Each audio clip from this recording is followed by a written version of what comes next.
And then what we're going to do is simply reverse roles here so that Denver side is able to take their mask off, experience hypoxia, and Richard's side, you are going to be writing down the signs that you see in the person across from you.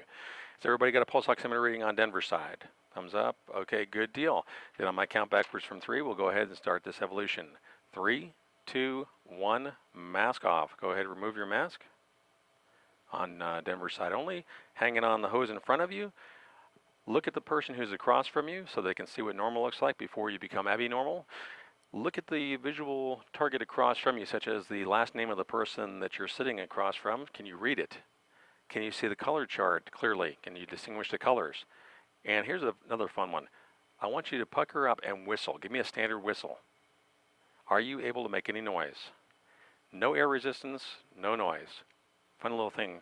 A little resistance goes a long way, and you don't have it at 25,000 feet.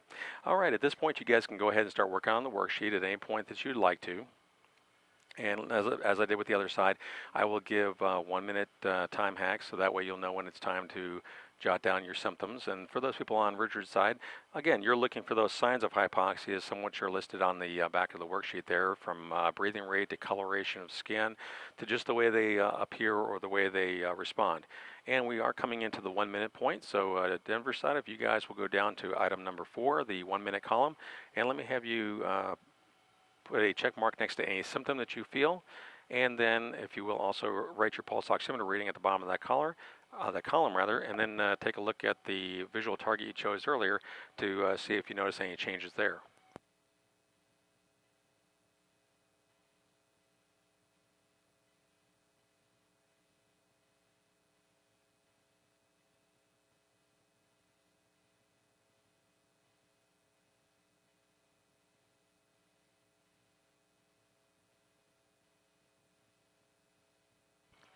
And once again, on Denver side, your goal is to have 2 to 4 symptoms of hypoxia, to recognize your symptoms and take appropriate action. Also using the pulse oximeter as an indicator that if it falls down into the 60s, and definitely if it goes into the 50s, to put the oxygen mask on. And we are at 2 minutes, so on Denver side, once again, if you go down to item 4, take your pulse oximeter reading and place that on the bottom of the second column, and then put a check mark next to any symptom of hypoxia that you're currently feeling. When you're done with that, I want you to again look at the person who's observing you. Take a look at your visual target. Show the person across from you your pulse oximeter so they can see what your reading is. And just a show of fingers to see how we're doing here. Denver, how many symptoms you got? Give me a show of fingers. 2, okay. George, how about you? 2. Stuart, how many symptoms? 1. Jacob, got 2. Tim, got 3. Kendall, okay, got 2, and that's, what's Starkey? 3. No, Starkey's over there, that's Jacob, okay. Low And 70s, David, high 60s. David down at the end, what was that again? Low 70, high 60s on pulse ox. Okay. And we are currently at the 3 minute point. So if you are off oxygen on Denver side, go down to item number 4, the 3 minute column. And once again, put a check mark next to any symptom that you currently feel. Jot down your pulse oximeter reading. Show it to the person across from you as you look over at them. And take a gaze at your visual target to see how your eyes are performing. 63 on Denver, starting to get a little spasm. Okay, so Denver's starting to have a little jerking going on there. And remember, the goal is for you to recognize the need for the oxygen and to put it on for yourself. You won't have JR or Roger in an airplane for you to do it.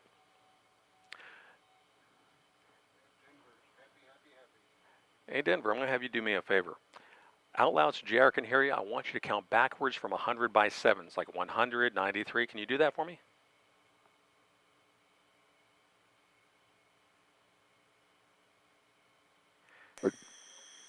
Okay. Now that last number you just said, Denver, I want you to write it on your worksheet anywhere and circle it. And for everybody else, we are at the 4 minute point.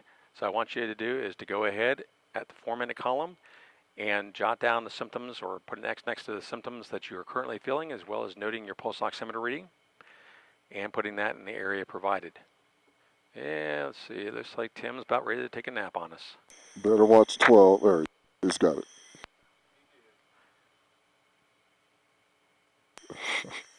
And remember, it never hurts when you put your oxygen mask on to gang load your regulator. It's always a good thing. All right, at this point, if you have your mask off, go ahead and put your mask on. So mask on, mask on. All right, Denver, get them on, George, guys. come on. Mask Cody, go on, ahead. please. Or Stuart, go ahead and get your mask on. Jacob and David. Okay, got yours on. All Don't worry right. about your clipboard. Remember, Just slow get your your mask breathing on. down as you put the mask on so you don't hyperventilate back into hypoxia land. A couple of slow, easy breaths, and the lights come back on, the cobwebs begin to clear, and after about 30 seconds, you start feeling back to normal. And at this point, everybody can go ahead, take their white switch, and put it up into the 100% setting. So you should, at this point, have your green switch on, the white in 100% setting, and the red in normal. Now, just a quick check to make sure everybody's feeling back to normal on Denver side. Denver, thumbs up there. George, feeling good. How about you, Stuart? Good. Jacob, feeling okay? Got it. Tim, how about you? Feeling better? Let's see. Kendall, feeling okay? Let's see. The other Jacob, feeling good? Got it. And David. Great.